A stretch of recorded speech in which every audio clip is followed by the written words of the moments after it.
আমার বরের আবদারে জীবনে প্রথমবার রান্না করলাম আজকে আমি বিরিয়ানি। তো তোমাদের সাথে শেয়ার করব আজকে আমি কিভাবে আমার জীবনের প্রথমবার রান্না করলাম বিরিয়ানি। সো হ্যালো এভরিওয়ান, আমি বিউটি। তোমরা সবাই কেমন আছো? আশা করি সবাই খুব ভালো আছো। আমি আবারও চলে এসেছি একটা সুন্দর ছোট্ট মিনি ব্লগ নিয়ে। তোমরা কমেন্ট করে অবশ্যই জানাবে আমার মিনি ব্লগটা কেমন হয়েছে। সো দেখো, আজকে আমার বর আবদার করেছে যে ওকে বিরিয়ানি রান্না করে খাওয়াতে। আমি তো কোনোদিন রান্না করিনি, তাই আজকে আমি চেষ্টা করব, কারণ সব কিছুই তো শিখতে হয়। তো দেখো, আজকের ব্লগটা শুরু করেছি আমি বিকেলবেলায় ঘরটা গুছিয়ে ঘর ঝাড়ু দিয়ে বিকেলের কাজকর্মগুলি সেরে নিলাম। আর এদিকে দেখছো তো আমার ছেলে কি দুষ্টামি করছে। তো সন্ধ্যার সময় মা আজকে দিয়েছে সন্ধ্যা, কারণ আমি দিতে পারবো না। আর দেখো, এদিকে আমরা সন্ধ্যার সময় টিফিনটা খেয়ে নিচ্ছি। আমরা যাই খাই আমার ছেলেকে তো একটু দিতেই হয়, কারণ না হলে ও খুব কান্নাকাটি করে। তো টিফিন খাওয়ার পর দেখো ওকে একটু পড়াতে বসেছিলাম। পড়ে আর কি, একটু পড়ে আর বইটা টান দিয়ে ছিঁড়ে ফেলে। তো তাও একটু একটু তো অভ্যাস করাতেই হবে, 3 বছর হয়ে যাবে কয়েকদিন পর।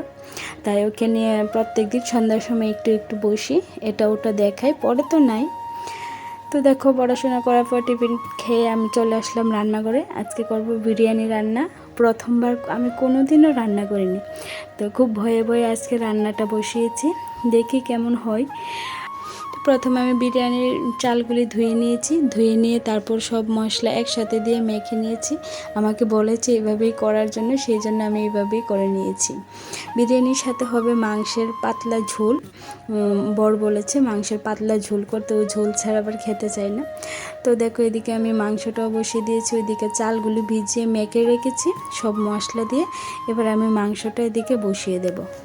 একটা কথা সত্যি, যে আমি যে রকমই রান্না করি না কেন, আমার বিয়ের পর থেকে আমি যে রকমই রান্না করি, যতটুকু পারি রান্না করি, আমার শ্বশুর শাশুড়ি মানে আমার মা বাবা আমার হাজব্যান্ড কোনো দিনও আমাকে কোনো কিছুর জন্য বকা দেয়নি যে এটা এভাবে হয়নি বা ভালো হয়নি বা খেতে এরকম হয়েছে। আমি কিন্তু রান্না পারি না, মানে পারতামই না, খুবই কম রান্না করেছি আমি। কিন্তু যতদিনই রান্না করেছি, লবণে বেশি হোক বা কম হোক বা পুড়ে যাক, যাই হোক না কেন, মা বাবা কোনো দিনও আমাকে সেই নিয়ে কথাও শোনায়নি, বকা দেয়নি।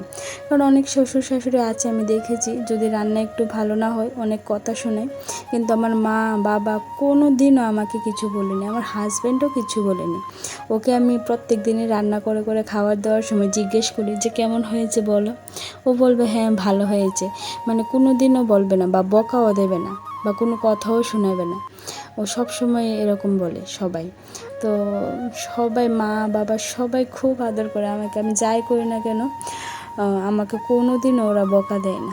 তো দেখো, তোমাদের সাথে কথা বলতে বলতে এদিকে আমার বিরিয়ানি হয়ে গেছে, মাংসের ঝোলও হয়ে গেছে। তো বিরিয়ানিটা মোটামুটি ভালো হয়েছে প্রথমবার অনুযায়ী, যেহেতু যতটুকু চেষ্টা করেছি ভালোই হয়েছে মোটামুটি। তো দেখো, ওইদিকে আমি ওকে খেতে দিয়েছি। ও কি, তোমাদেরকে বললাম না, যতই খারাপ হোক বা যাই হোক কোনোদিনও বলবে না। তো দেখো, ও খেয়ে বলেছে খুব ভালো হয়েছে, মানে প্রথমবার অনুযায়ী খুব ভালো হয়েছে। তো শুনেও মনটা খুশি হলো, যার জন্য রান্না সে যদি খেয়ে বলে ভালো হয়েছে তাহলে তো মন খুশি হবেই। তো আজকের ব্লগটা এভাবে শেষ করলাম। প্রত্যেকটা দিন যেন, প্রত্যেকটা রাত যেন এভাবে ভালোভাবে কাটে, তোমাদেরও যেন ভালোভাবে কাটে। তো টাটা, বাই বাই।